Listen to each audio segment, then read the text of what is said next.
Welcome to Conversations with Big Rich. This is an interview-style podcast. Those interviews are all involved in the off-road industry.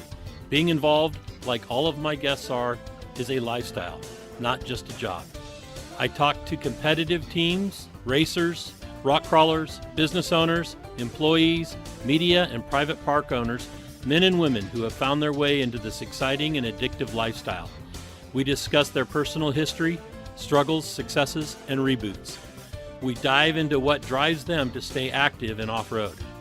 We all hope to shed some light on how to find a path into this world we live and love and call off-road.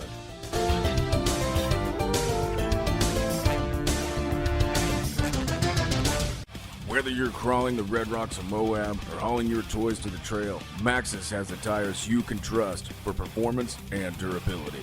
4 wheels or 2. Maxxis tires are the choice of champions because they know that whether for work or play, for fun or competition, Maxxis tires deliver. Choose Maxxis. Tread victoriously. Have you seen 4Low magazine yet? 4Low magazine is a high-quality, well-written, four-wheel drive-focused magazine for the enthusiast market. If you still love the idea of a printed magazine, something to save and read at any time, 4Low is the magazine for you. 4Low cannot be found in stores, but you can have it delivered to your home or place of business. Visit 4lowmagazine.com to order your subscription today. On today's episode of Conversations with Big Rich, we have Austin Harrah. Austin is spotter extraordinaire in rock crawling.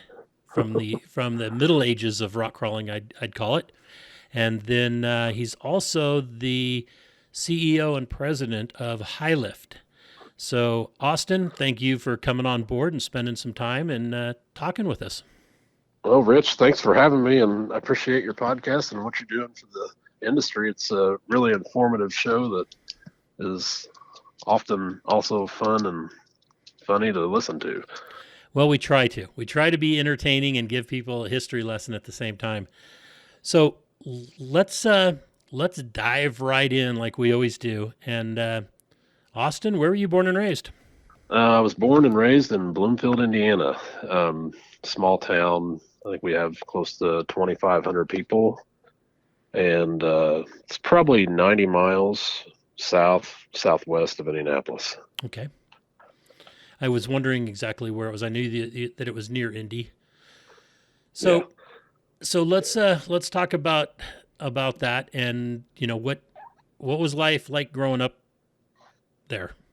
Oh, well, it was just any small town America. I mean, everybody knew your business. Everybody knew where you were supposed to be and where you weren't supposed to be at any time.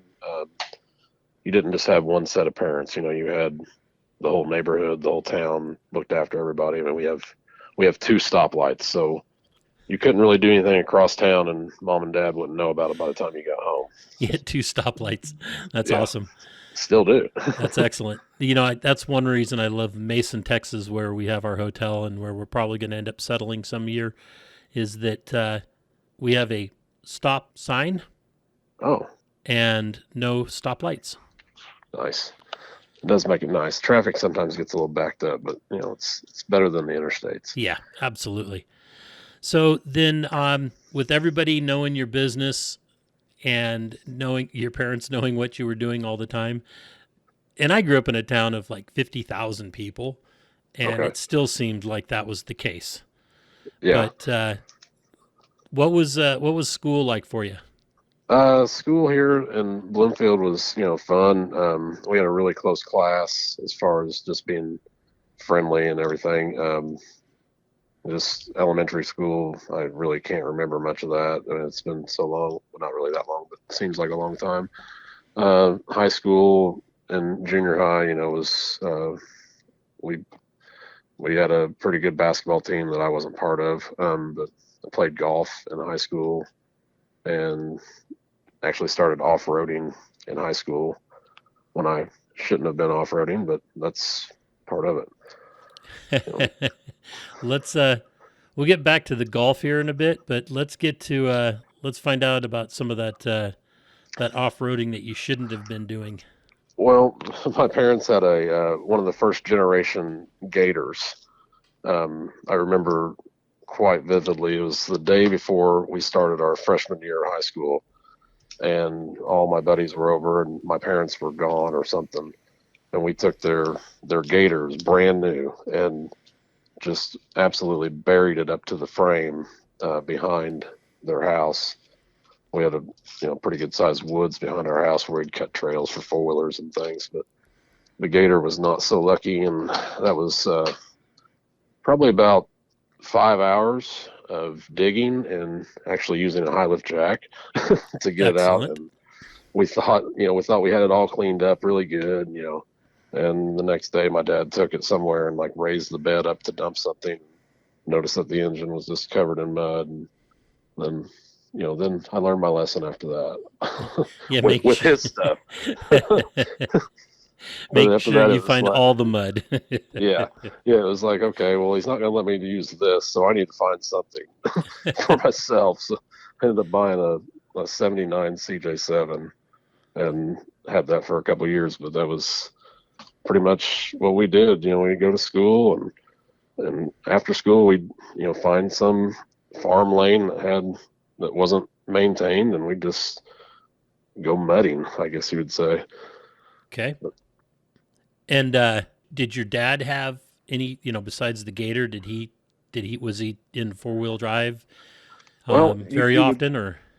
Yeah, I mean, everything we live in Indiana, so all our vehicles are always full drive. But you would think a guy who ran HiLift Jack Company and Off Road Recovery Company would want to get out and get in the woods and whatnot. But he was very meticulous on his vehicles, so they were always spotless. And even with our shop Jeeps, they were that way too. I think he went to like two or three Jeep Jamborees and hated every minute of it, just because everything was so dirty. Oh, I understand that. It kind of cracks me up because of that, with owning that implement company, um, Mhm. it you would think just the opposite. I mean, Yeah, that's what that thing is used for. yeah. He never understood our passion for going out and breaking And getting breaking the stuck and tracks. stuff like that, right? Yeah, yeah. He just shook his head at us all the time. I mean, he understood why it was important, but he didn't stop us, but he didn't help us either. Okay, fair enough. So, when you were going to school, what kind of a student were you? First of all, I always think of golfers as being studious and kind of toeing the line. Yeah, that pretty much was not the case in my educational career. I mean, high school, it was it was I was mediocre, and I got A's and B's. I mean, nothing bad. I never studied. Um, I don't think I ever brought a book home in high school. It was not that it came natural; it just wasn't really that difficult. But I found out, after high school that I was not doing myself any favors for college down the road. But I think that was, a lot of us realized that after it was too late. I've been yeah, talking to our oldest grandson is 13 and getting ready to start 8th grade, and he went with me to Washington just a couple of weeks ago for our rock crawl, and I told him, you know, the next 5 years are probably going to be the most important years of your life preparing yourself for adulthood. And hmm he looked at me like, what are you smoking? yeah, And I told him, I said, 5 years you can almost do standing on your head. Go to school, learn as much as you can, figure out what it is that you want to do, and apply yourself. Knowing that all the cool kids that are not going to school and the ones that are hanging out and smoking in, under the bleachers or, what that kind of thing are not, after high school, they're no longer cool. right. Yeah, the They're the coolness guys, wore off pretty quick. yeah, those are the guys that are going to be, you know, not applying themselves even later on in life, or more than likely not. Maybe, Right. I know some guys that were that way from high school that have done really well, but that's far and few between. So, Right. you know, my goal, and then when we got home, Shelley told him the same thing, you know, and he was probably looking at us going, God, you guys are ganging up on me. But, you know, you know, he's a typical kid, you know, he just wants to go out and have fun and be accepted socially. Yeah. And it's like, you know, that's fine, but, you know, don't get caught up in doing what everybody else is doing. Just, you know, try to do good in school and realize that, you know, it's building blocks for your future. Absolutely.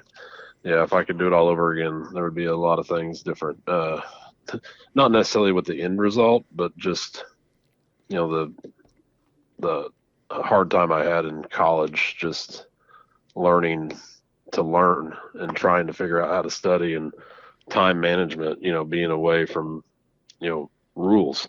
Right. I mean, when I was in high school, I mean, my parents kept a pretty short leash on me. I mean, they didn't want me to make mistakes that they'd seen other people make.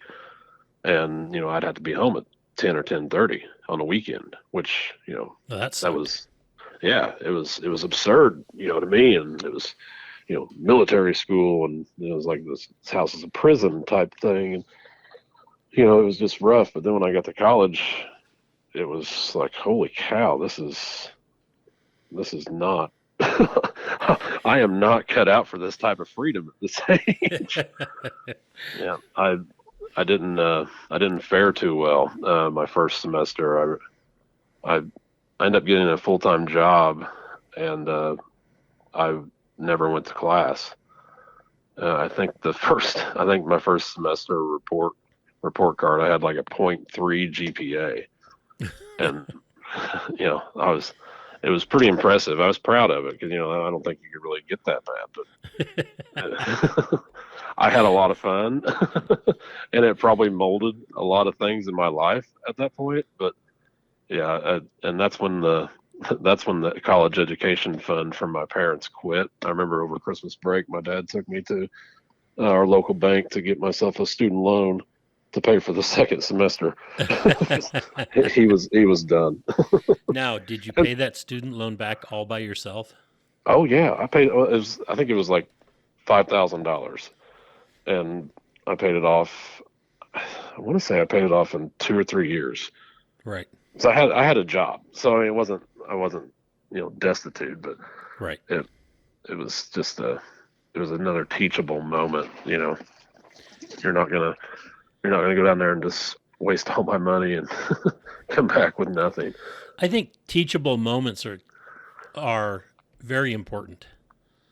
It's and I hope that I really hope that parents nowadays or in the future start getting more into those teachable moments, because our society sure does need it. Yeah, everybody does. I mean, it's, you know, you can make it in life with, you know, a lot of common sense and life lessons, sometimes easier than you can with, you know, big fancy degrees and how many books you can read. It's True. You need some life lessons, and I definitely feel like I got those at that point. I went to school with the intentions of going for hotel and resort management, Okay. because I wanted to be on the water. And I think it was this was at the second school I went to, and they the first day they were like, oh, you know, with this program and this degree, you know, you'll be able to manage, you know, a Motel 6, or, you know, maybe a Hampton Inn. I was like, man, this is not what I was hoping for. This, you know, I want, you know, the Ritz-Carlton in Cabo or somewhere like that. They so Got to start somewhere. Yeah, I know, and that changed my plans there a little bit, and then we had a manager here, a plant manager, take another job. And so basically I got a phone call from my dad saying, hey, I need you to come back and do this job. I was like, well, you know, I'm in college. And he's like, well, this is when life happens. You're coming back here and you're going to start working, and you're going to take this over one day. And I was like, oh, okay, I guess that's what I'm going to do now. So then I quit that school and came back to work. So the I'll ask you because I think it's important. How did you feel at that moment? I was excited, for one, just because at that point I knew that I was going to eventually, hopefully, come back here, and I wanted to be part of this business. I didn't know much about it, when I was obviously in junior high or high school, but after going through some college and working some other places, I was like, man, that sounds pretty nice. I mean, it's going to be stressful, but it's also rewarding at the same time. Right. Well, that's good because I always fear that that in those kind of situations, there's not a lot of excitement about going into the family business. I know that I didn't have that option. My dad was a tool and die maker in the federal government, machinist, and I knew I wasn't going into the government service, and I knew I wasn't going to become a tool and die maker machinist for that. But what I gained from him was the hard work. I mean, there was times where he Yeah, had 3 jobs besides the government job, just trying right. to make ends meet or make life better for us. So, I really appreciated all that, and I think that helped me with my work ethic. Um, but also, it was the desire to move on and find what it was I really wanted to do. Yeah, yeah. My grandma and both my parents, neither wanted. They did not want me working here. They always wanted me to go do something else, and I'm like, oh, that's just crazy. Why not? And now it's like, oh, I see what you're saying. It's a lot easier to go and work sometimes for somebody else than it is to work with or for your family. Right. So, is the let's talk about the business a little bit. Is it a family owned business still? Yes. Okay. Yep. We have 5 shareholders. Okay. Myself, my 2 sisters, my mother, and my dad's sister. Okay. And any of the other family members, have they worked for or still working for the company as well? My sister Lyndall, yeah, she's my executive VP. Okay. Um, we've she came to work here, I think 8 years ago, 8 or 9. We basically plucked her away from healthcare and put her in a more of a purchasing slash HR department, and then after my dad died, her and I, well, before he died, we will kind of run the show together, and then we've just been that way since. She's my right hand.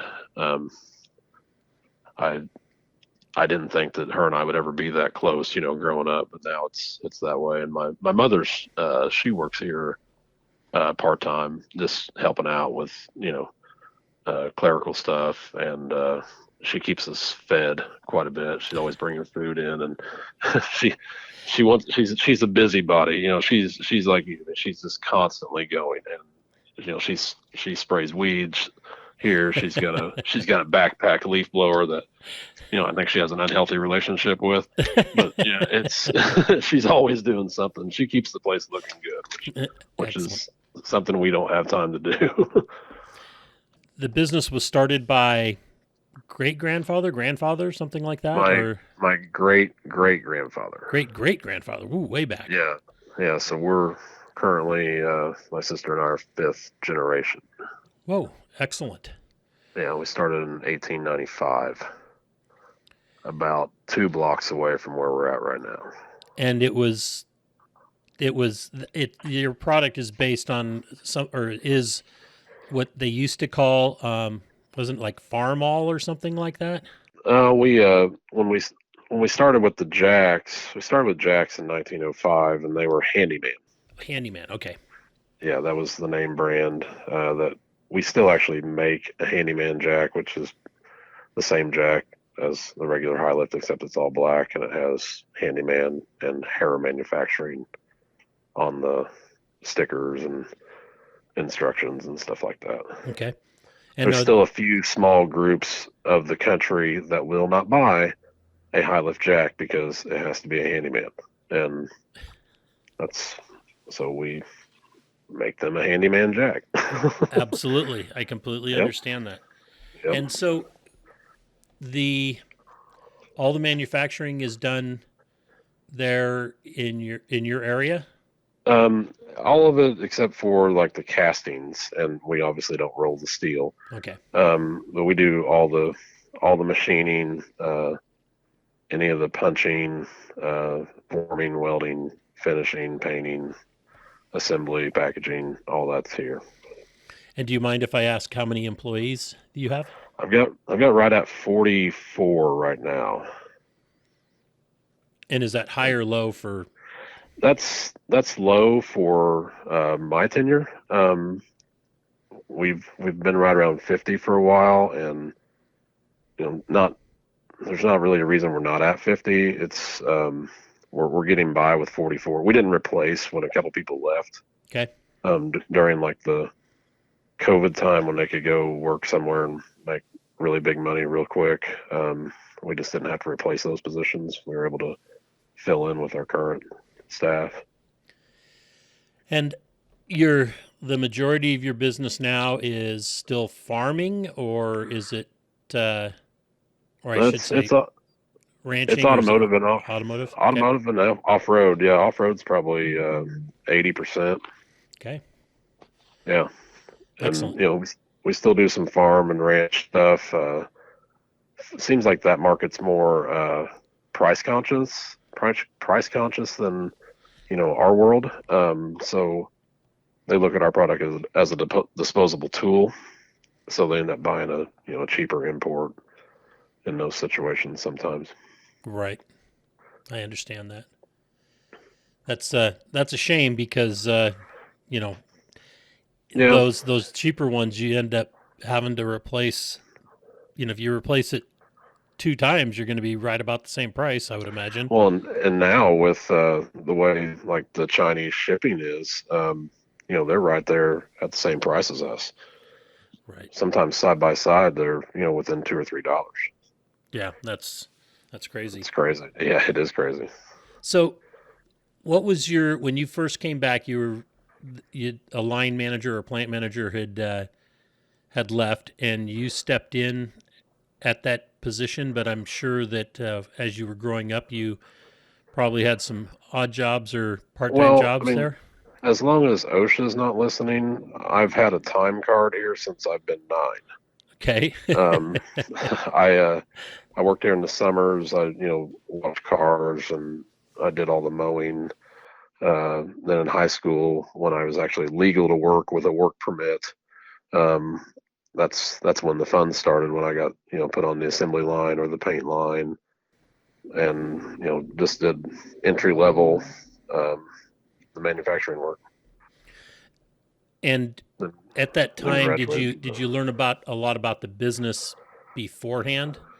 No, I mean I knew what my dad brought home from, and in the evenings, I knew the drama. Um, I knew all the guys here because I mean I was here this town is we lived 3 blocks away from the plant, so this was on my way home from school. I'd walk home, so we would stop at the factory. So I always knew everybody, and I knew the idea of what they did. I guess I did. I still don't know everything that we do,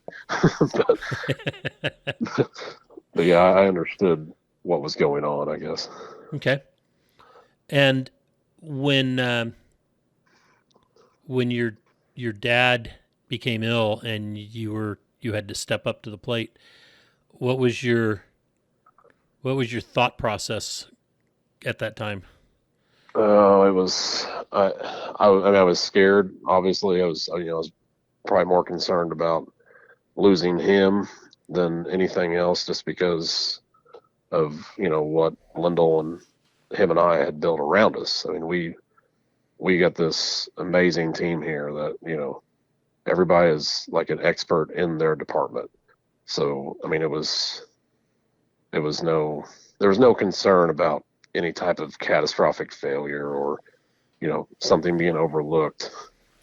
after he got sick. We had, these guys carried the whole place through that whole period of time where it was rough for everybody. Okay, that's good. That's good. And, That's important in a transition like that. yeah, there literally was hardly any transition. I mean, the biggest transition I think for anyone was me, because I finally got to get out of my old office and move into one that was just mine. And not a conference room, and it had a door I could shut. I could I just got a see you the TV. first I got a day. TV now. I could just see you in the first day. Does it have a lock on the door? Yes, it does. So you can lock yourself in there, turn on the Yep. TV, and pretend you're not there. Yeah, yeah. The door.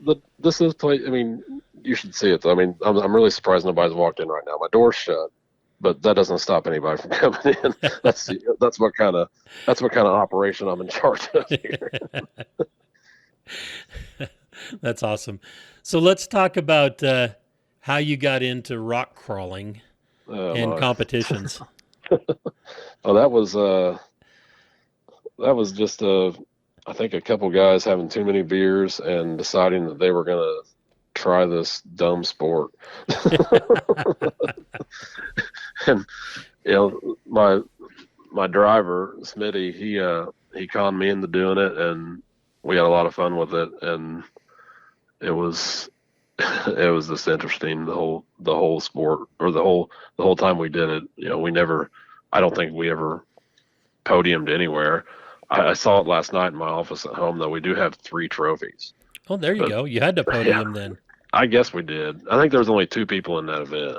Well, we're not going to talk about that. Nobody. I'm gonna just erase that part out of there, because nobody needs to know that. That's fine. Yeah. You always win if you're the only one there. No, Yeah. it was fun. We learned a lot about our physical, mental, and just our capabilities that we had as humans. Right. And I never was good enough, and he never listened enough. So it didn't. It's just the way it worked out. Patience. But we had a lot of fun. That's good. We usually put on the best show. I mean, that was kind of you could have used us as like for your radio ads. Come watch Austin and Smitty flip over and break all their shit. That's what's going to happen. Well, like Dustin Webster was always fond of saying, if you can't win the show, be the show. Yeah. And that's and marketing partners. Of course, you were the marketing partner. Was what they are more interested in, of course, is brand recognition and people being, becoming familiar with the products. So that was good. Oh yeah, it was definitely good. It was definitely good for the business. I mean, it showed people that you could still use this type of product even in a race setting. I mean, I remember one time, I think it was either in Tennessee or the Badlands. I can't remember which one, but we had flopped over, and you were walking around with your microphone, and you were like, man, sure would be nice to use a HiLift jack in this situation. I was like, oh crap. Yeah. I just remember being like, damn it, Rich, it's 100 degrees outside, and now you're going to make me unbolt this thing and use this jack on the side of this hill to try to get Smitty flipped back over with 30 seconds to go in the race. I mean, come on. Well, that's my job, is to point out the obvious. I know. I don't like to look at the obvious sometimes. Especially when it involves blood, sweat, and possibly tears. I think there was all of those that weekend. Too funny. Yeah, I remember Smitty got mad at me one time. He's probably still mad at me about it, but we were down in Texas at K2, and he was up on top of this hill, and he had laid it over, and there was, I said the same kind of comment, but I think it had like broken a C or something like that. Yeah. And he was trying to, and I don't remember if he was trying to get the HiLift off of the rig or what was happening, but I said something, some smart ass remark like, oh, here's the the HiLift sponsored driver, and he's having problems using his HiLift. And he got really upset with me. Of course, I found it funny, and everybody laughed. Yeah. But yeah, Smitty wasn't too happy with that one. So Smitty, Yeah, if you hear this, love you, man. Miss you. yeah, miss you, man. Yeah, that jack on the back of that thing, my gosh, it was just mangled. I mean, that thing rolled every weekend, and I remember we had to use it for something like in between runs.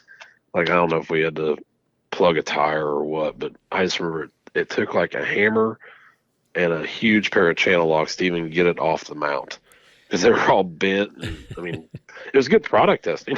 Right, exactly. Yeah, it worked. I like the jacks. They used improperly, like anything else, they can be exciting. Yeah, But typically, I don't. For some reason, I think I'm just too soft of a wheeler. I don't use a lot of throttle. But typically, when I'm carrying it, it's other people that end up using it.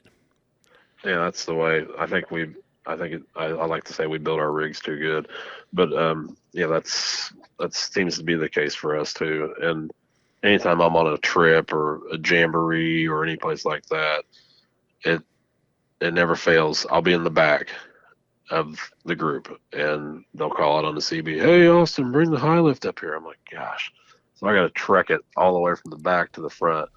And then by the time I get up there, they've usually got it fixed or figured out another way. And I'm carrying it back.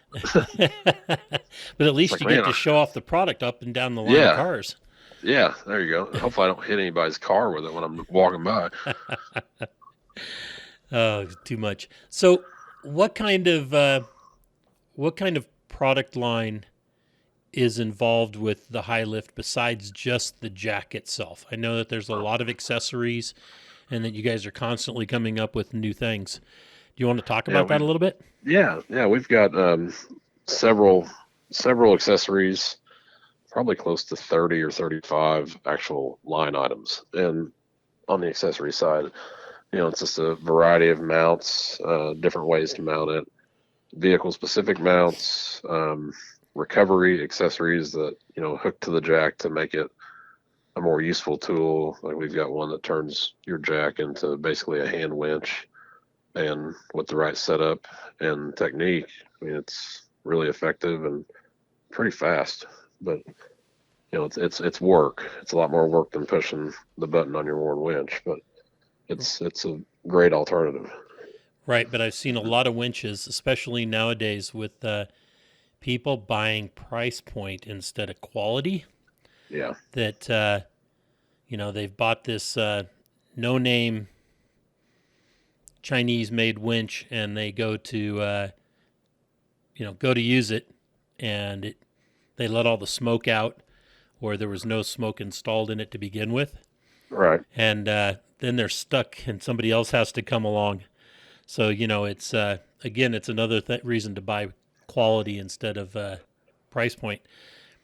Yeah, and that's one thing that we try to figure out first is, anytime we come up with a new widget or even the jack on a daily basis, I mean, each one that goes out the door has been load tested to like 7,000 pounds, and each one's been mechanically tested by a human with a really light load, which is harder to make the jack function properly than a heavy load. Right. And if they get kicked out, if they don't work, I mean, these guys, they're all about kicking them out. So the guy that does repairs has more work to do. So it's every one of them's tested, and that's when we get a lot of calls. People are like, "Oh man, I got my jack in the mail and it's got a scratch up the bar." Yeah, because we used it. It's, it's not. We wanted to make sure it works for you. Yeah. I think it's funny how people have confused them with machine guns. Oh gosh, I saw that somewhere on Twitter years ago, and I was like, "Holy cow!" That's why those people look at me when I'm driving down the road, with this jack strapped to the hood. They probably think I've got some kind of assault rifle on the hood. There you go. Yeah. So the last time I needed one, I didn't have it. I was on the Rebel Rally, which is that all women's navigational rally. Yeah. And I have an adventure trailer that's Okay. sitting on 35s, and it's got the rooftop tent, and it's got all our gear packed into it, and it's got a full kitchen and that kind of stuff, and a shower. And I had unhitched it at night so that I could drive the truck around Vegas. And then when I got back and hitched it up in the morning, it was raining and it was dark, and I'd forgot that I had taken out an intermediate pin on my lock and roll hitch. So where there's 3 pins to complete the assembly for my hitch, I'd only put 2 in. I drove away through the parking lot, did a couple 2 or 3 turns, stop sign, turned left onto the main street, and all of a sudden I hear this dragging sound. And Shelly goes, "The trailer!"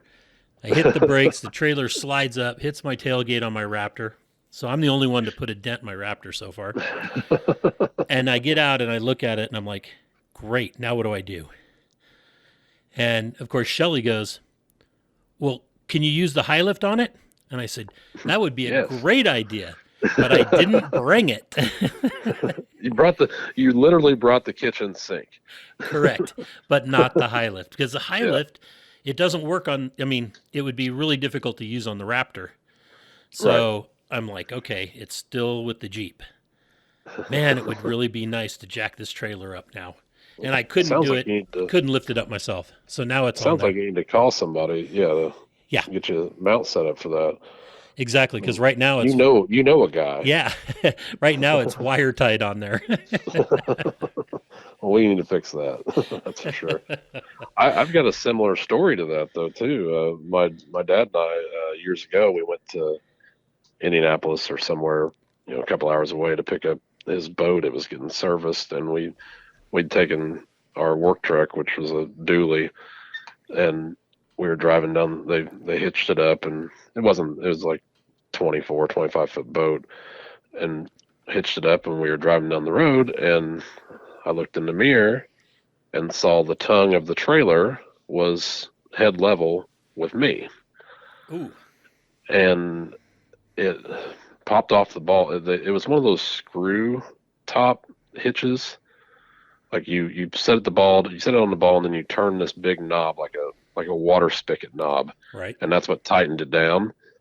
Evidently, the guy that hooked it up did not know that, and it bounced off, and it landed on the flatbed of the truck. And then by the time I hit the brakes and then pulled over to try to remedy this situation, it had fallen off the bed of the truck, and it was, in the ground. And we had to actually have a tow truck come, and they used a HiLift jack to jack up the tongue of the trailer to put it back on. Did you guys have any stickers on your vehicle that said HiLift at that time? Yeah, just down the door. Yeah. Did the tow truck driver ask you the obvious question?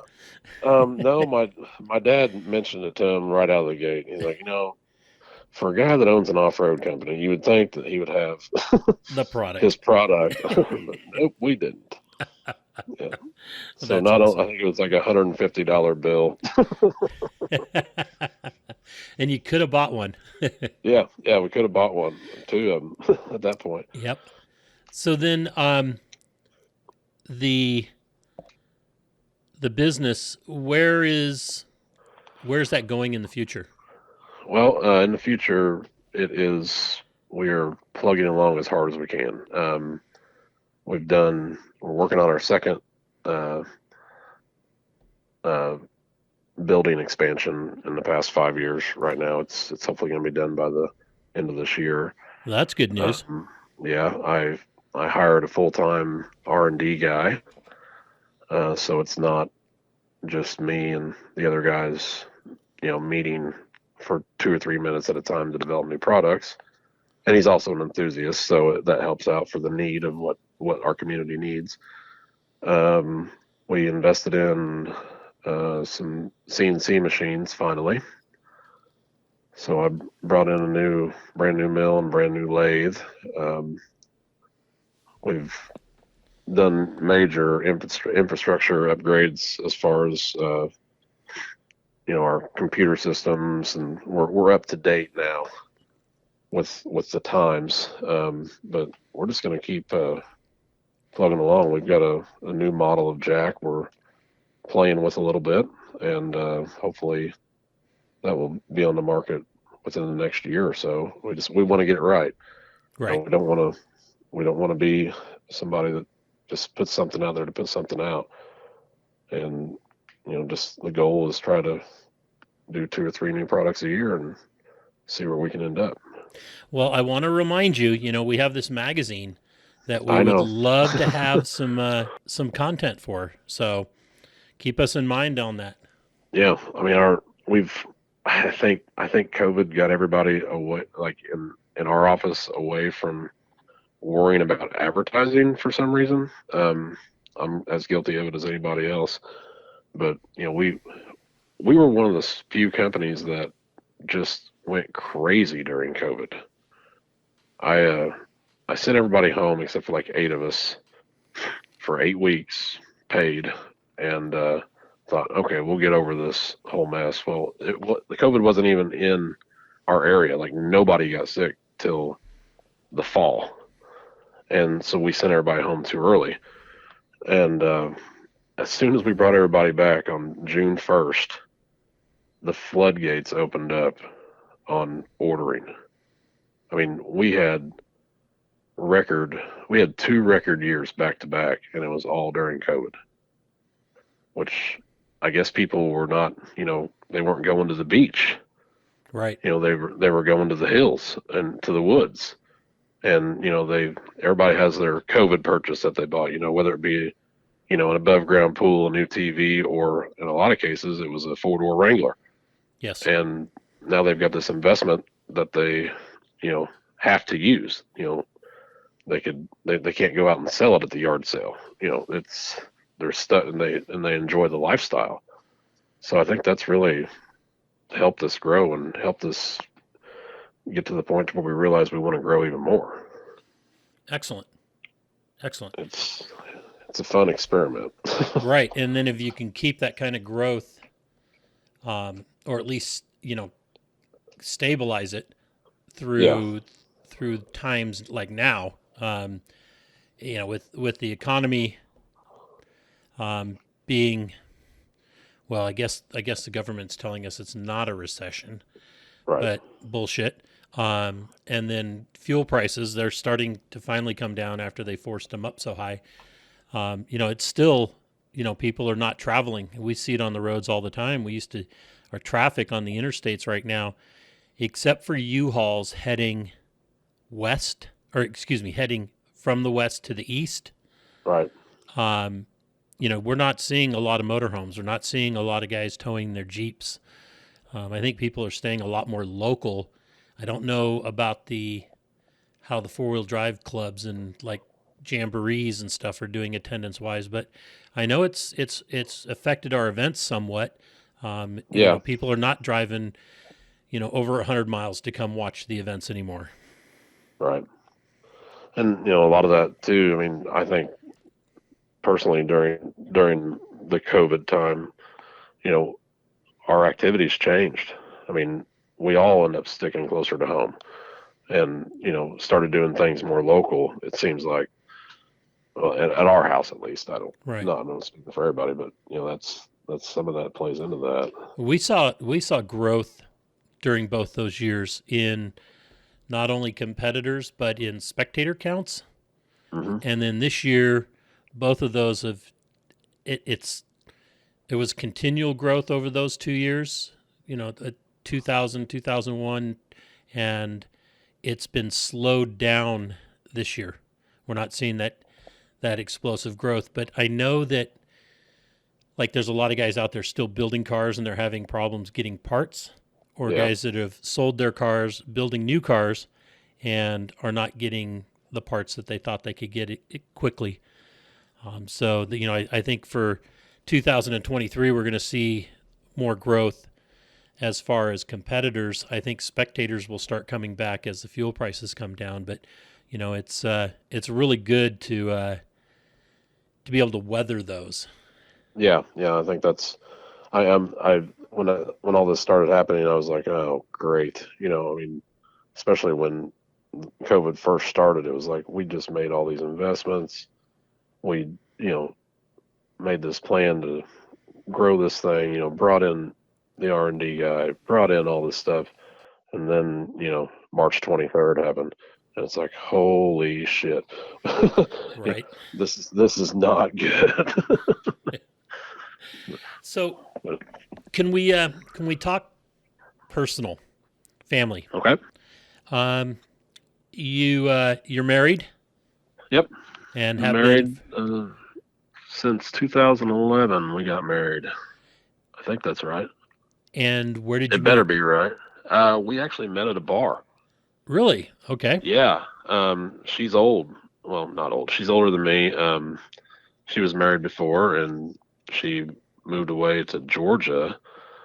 And then she came back, and I met her at our local establishment Okay. here in town, and asked her out on a Harley ride. Oh, she was telling a story. Her and her best friend were sitting in a booth. This is kind of comical, but her best friend used to babysit me, so that was my avenue to sit down. Haven't seen my old babysitter in a long time. So my wife now was telling a story about how she got asked out by a patron of the soup kitchen she worked out that morning, and she's like, all I need is somebody that's got a driver's license and a job. If you got those two things, whatever. And my buddy, who was sitting there with me, kept hitting me. I was like, dude, what do you? He's like, ask her out. I'm like, man, she's like unattainable. I mean, she's older. She's way too good for me. And I said, well, hey, what are you doing tomorrow? You want to go on a Harley ride? I'd had a Harley. I was cool back then. I had a Harley and had good hair. 25 or whatever, invincible. And she's like, sure. And she gave me her number. And I guess later I found out, she was hoping that I wouldn't call to confirm. But being persistent that I was, I did. And she went. And then the rest is history. So she told you that she was hoping that you weren't going to call after she gave you the number? Yeah. She told me that like about 2 or 3 months later. That's awesome. I was like, actually, I don't know why I remembered to call, but I did. So, so it's kind of on you. But no, we went through well, how many years? Probably 8 or 9 years of never wanting kids. It was nice because on Wednesdays she would call me, or Thursdays, whatever. She's like, hey, I just found a great deal on plane tickets to New York. I'm like, for when? She's like, for tomorrow. I said, okay, call the dog sitter and let's go. And that's what, I mean, we just used to go anywhere at the drop of a hat. And then one fateful day at church, a foster family in our church had a little boy, and I look over and she's holding him. And I'm like, oh, shit. Here we go. Here we go. And well, we started babysitting a little bit, and then next thing you know, it's like, well, we have to have him. He's meant to be ours. And through a 2.5 year battle with the state and attorneys and all that fun stuff, we finally got to adopt him. And that was last September. So now I have a 4-year-old, and that's a big change. Yeah, I would imagine. Yeah, but he's cool though. He's in the Jeeps. He only wants to take the big Jeep with the back on it, which is a Gladiator. He doesn't want to take the JL. He wants the big Jeep with the back on it. That's the only one he wants to ride in. I've got a picture of him out front of my driveway, where I was washing the Gladiator one day or something to it, and I looked over and he is passed out on the tire, like head in his hand, head on the tire. I mean, they're 40s, so it's like perfect for his arm. When this little guy, and he is asleep, standing up at the Jeep. So That's awesome. yeah. So, but he, he doesn't want to drive a truck when he gets bigger. He says, and he wants either mommy's Bronco or my Jeep. Very good. Very good. Yeah. Well, excellent. I'm glad to hear that that your family is rounded out. Yeah, it's rounded out with him and the two dogs. It's full. Do you have a Well, white picket fence? I do not. I have a black wrought iron fence. We're Okay. steel people, man. We're steel. Oh, yeah, that's true. Okay. We're steel and stone. Steel and Her stone. family comes from monument makers. Oh, really? Yeah, and her dad was a judge, and her grandfather ran a monument shop. So we are very steel and stone people. So, has she ordered your monument yet? No, Good. Good. Good. Good. she has not. I don't. I don't know where I'm going to be because I know I'm not going to be in the ground, but my family plot is not by her family plot. She doesn't want to be in my family plot. I don't want to be in hers. So I think we're going to have like two stones.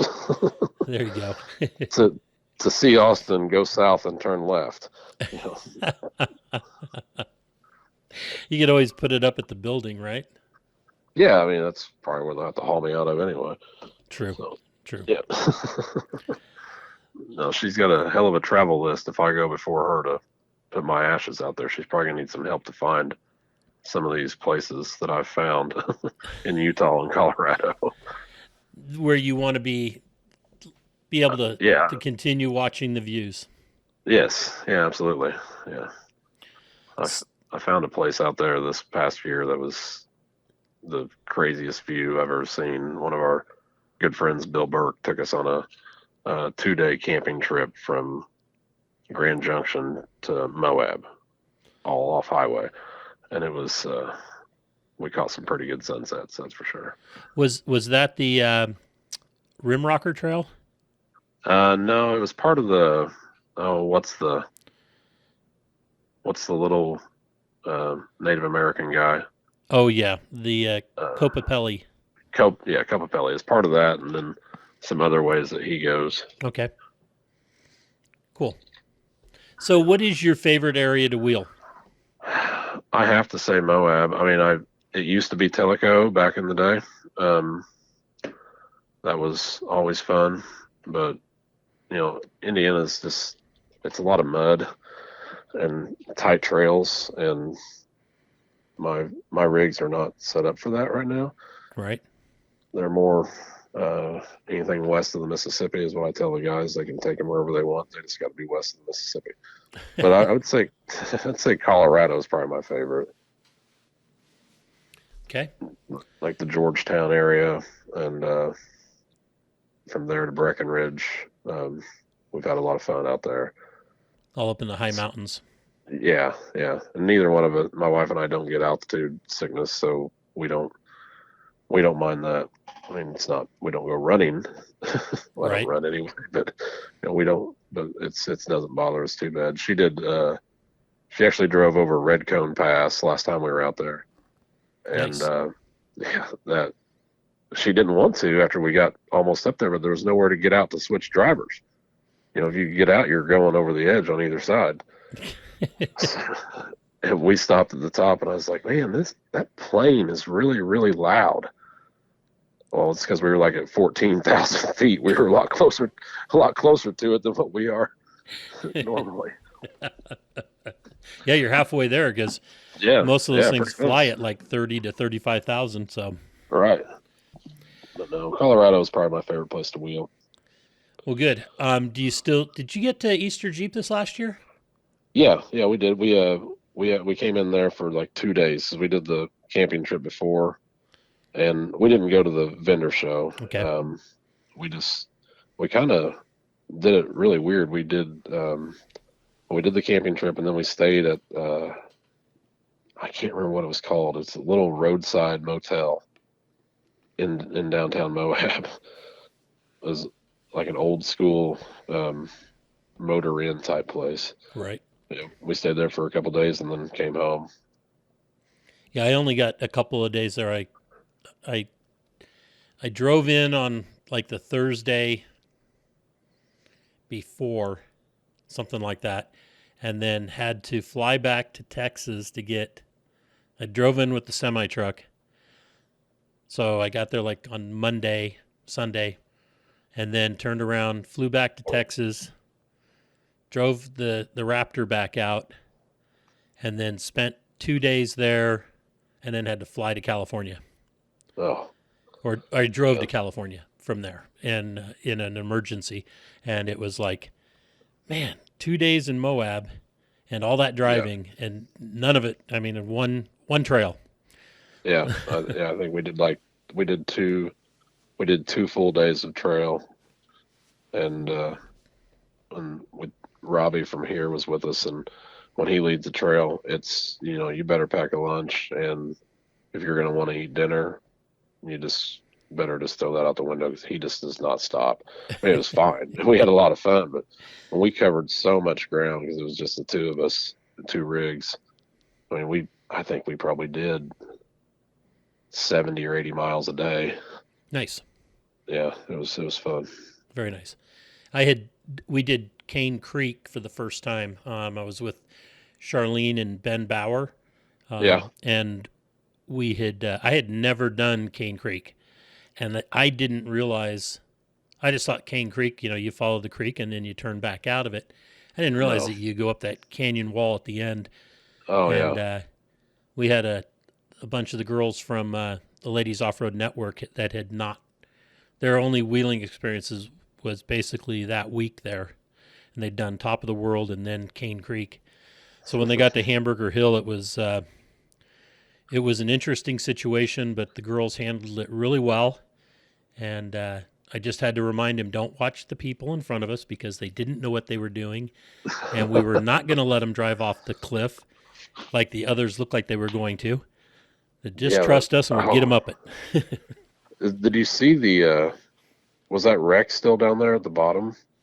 There was past Hamburger Hill on the left down in the gorge. There was a car or something that went off that road No, I at some didn't. point. Oh my gosh, That it would have kind of been, weirded me out. Yeah, yeah, I can see why it can happen. People not knowing what they're doing and, or following the spotting of somebody that doesn't know what they're doing. I mean, I witnessed it. Like I said, the group in front of us had no clue what they were doing. Every single car was sideways on that hill and, oh my. through Hamburger Hill. And it was like, what are you guys doing? Come on. And, Yeah, and you feel obligated to get out and help at that point. I'm really cautious about that just for the simple fact that people don't always take it right.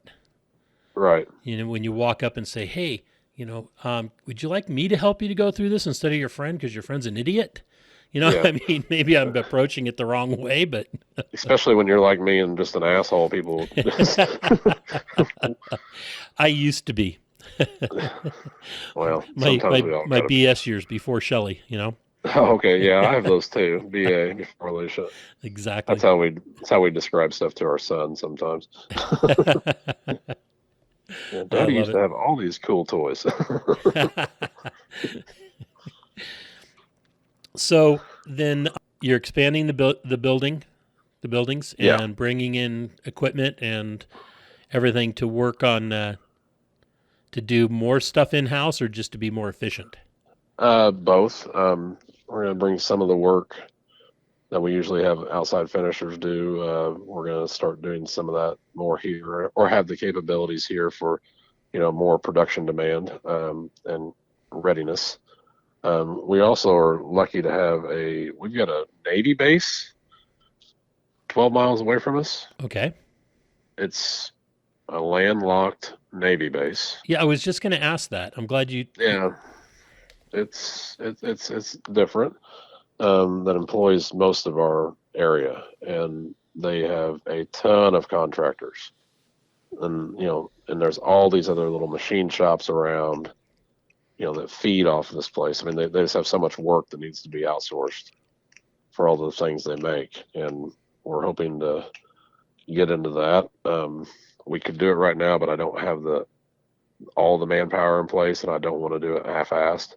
Right. I'd rather just be 100%. And we're going to kind of go a little direction of actually being Bloomfield Manufacturing again, to where we can, we're a manufacturing facility. We can make anything. So, I mean, why are we closing our doors to outside work? That's one of my 5-year goals, is to get that turned up and to make that happen. Because we've got some really good talent here. Right. I mean, And diversification doesn't hurt. no, it doesn't hurt at all. Especially Yeah, the if you board do it likes right. that. Yeah, absolutely. Well, good.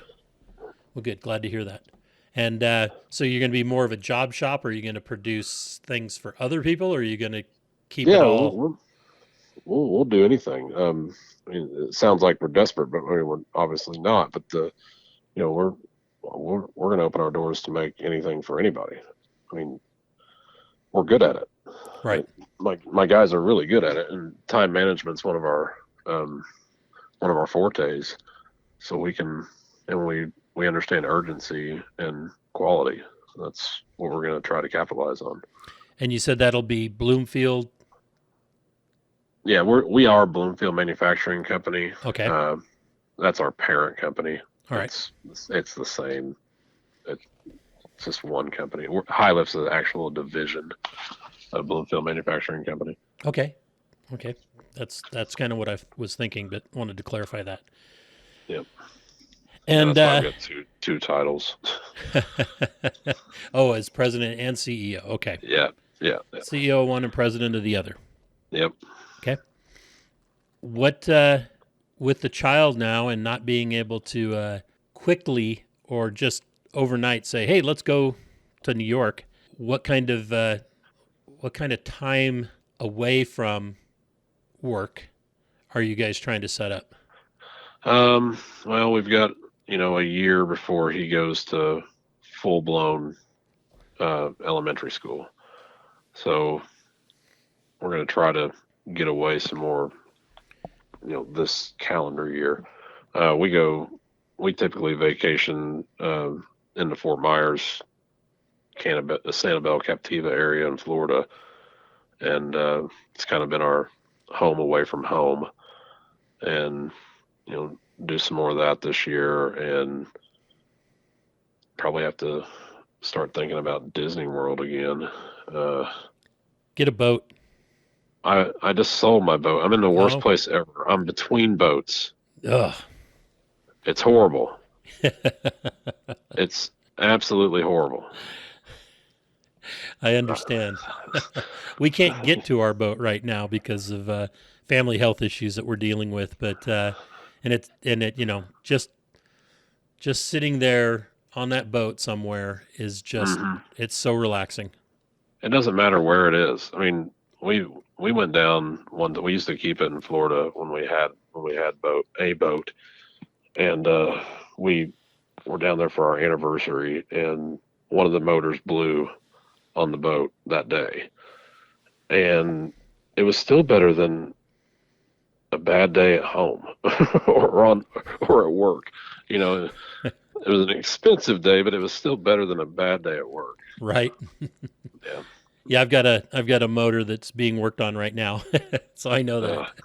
Yeah, it's never fun. I grew up pretty much on a boat most of my childhood, so it's kind of in my DNA now. I need to make sure I pass that on to the little guy.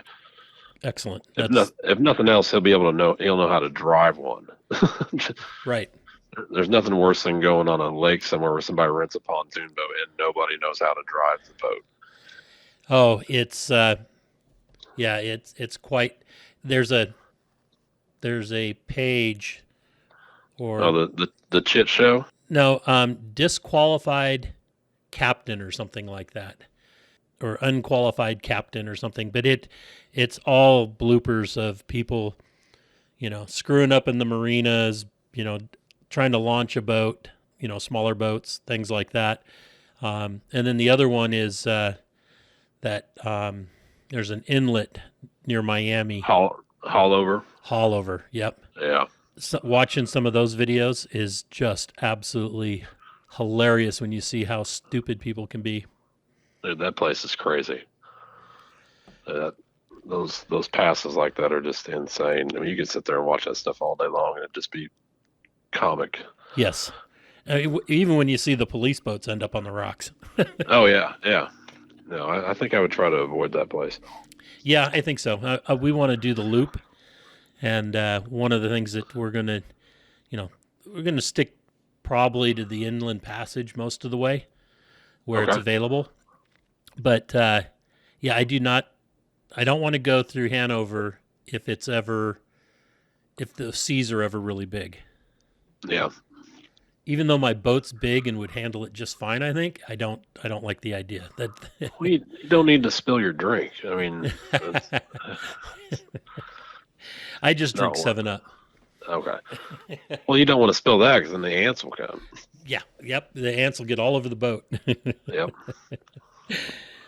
All right. So anything else that we haven't touched on with the business or personal life you'd like to share with us? I don't really know. The business side has really kind of just become my personal life, I guess you'd say. I kind of wear it on my sleeve. It seems like I feel like my wife probably works here too, because she gets to hear about my whole day as soon as I get home. So I have to relive it again when there's issues and drama and the joys of being in a family business. It's fun. There you go. There you go. Life is fun. Yeah, that is fun. All right. Well, Austin, thank you so much for coming on and sharing your history with us and talking about your personal life and HiLift and Bloomfield Manufacturing and Bloomfield or Bloomingfield? Bloomfield. I added an ing in there that shouldn't have been. Bloomfield Manufacturing. Well, great. Thank you so much. Well, thanks for having me. Yeah, no worries. And it's a good time. We need to get caught up again, man. It's been a while since I've seen you. I know. I think I should be at SEMA this year, barring any catastrophe like last year, where we got COVID right in the middle of it, and I didn't get to go. But this year, fingers crossed. Well, hopefully we'll see you there if we decide to go. Right now, we're not, because of the situation we're in here in Northern California. We're going to hit the fly down real quick for the Ormhoff Off-Road Motorsports Hall of Fame dinner. Okay. And then turn around and come right back is our plan so far, but we'll see how things go. Okay. Well, we'll cross paths again someday soon, I'm sure. I hope so. Okay. Austin, thank you very much. Well, tell Shelly I said hello. We'll do that. Take care. Right. Bye-bye. Thanks. Bye. Well, that's another episode of Conversations with Big Rich. I'd like to thank you all for listening. If you could do us a favor and leave us a review on any podcast service that you happen to be listening on, or send us an email or a text message or a Facebook message, and let me know any ideas that you have, or if there's anybody that you have that you think would be a great guest, please forward the contact information to me so that we can try to get them on. And always remember, live life to the fullest. Enjoying life is a must. Follow your dreams and live life with all the gusto you can. Thank you.